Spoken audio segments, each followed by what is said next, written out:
Mick Foley made a career out of inflicting pain and humiliation.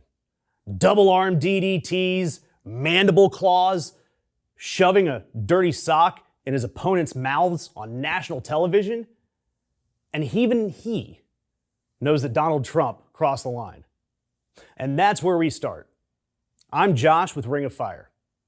Because this week, WWE Hall of Famer, a fan favorite, multi-time best-selling author, Mankind Cactus Jack himself, Mick Foley, one of the most beloved figures in professional wrestling history, officially severed his ties with the WWE. Not over money, not over ego, but because WWE keeps cozying up to Donald Trump. And Foley finally said, no thanks. And yeah, that's a pretty strong signal. I mean, this is a guy who built his career on getting hurt for fun. And even he sees a line that shouldn't be crossed. And of course, what was that last straw?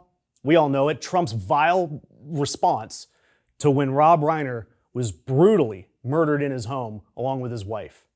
He used that murder as an excuse for a political cheap shot. Not empathy, not restraint, cruelty for clicks. And that was the final straw for Foley. And honestly, that makes sense. Because this isn't just about wrestling. It's part of a much bigger pattern that we see with Trump. He has spent years trying to muscle his way into American pop culture. Not just politics, but sports and entertainment too.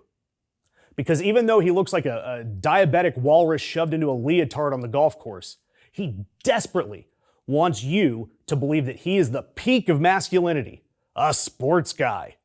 We've all seen it, that Army-Navy coin toss that looked like he had never held small change before, putting a UFC event on the White House lawn for his birthday, because nothing says leader of the free world like turning the presidency in the White House into a frat party.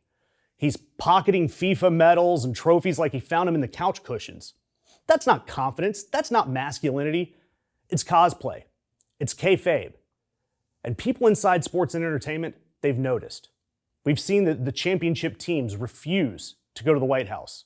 Players declining to have their photo taken with the president. An entire organization saying, we're not doing this anymore. Because what used to bring us together, a unifying celebration of human achievement, has become a political trap under Trump. And on the international stage, it's even worse.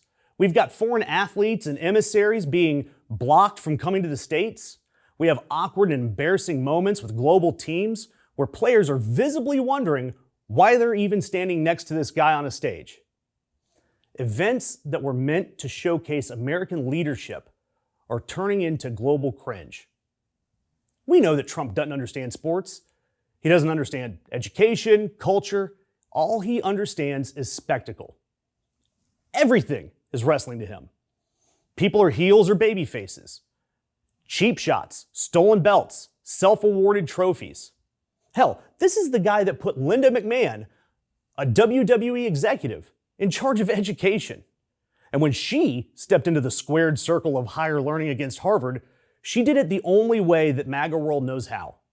All caps, bad grammar, and absolute confidence backed by zero evidence or understanding. So look, it doesn't matter where Trump puts his tiny hands. Sports, universities, entertainment, they're all just props. Props for him to glorify himself.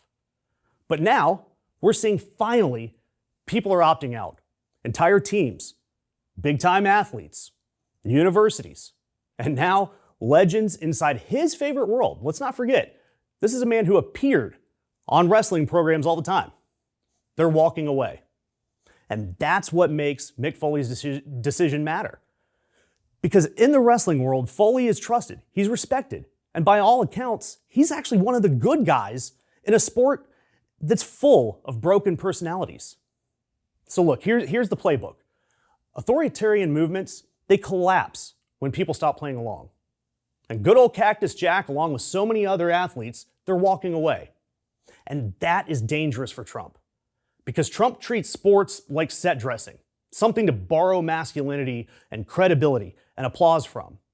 But when the applause stops, when the locker room stops playing along, when they stop caring, And when the legends say no, the illusion cracks. And that's all this Trump administration is. It's a big illusion. Look, Mick Foley spent decades letting people beat the absolute hell out of him for our entertainment.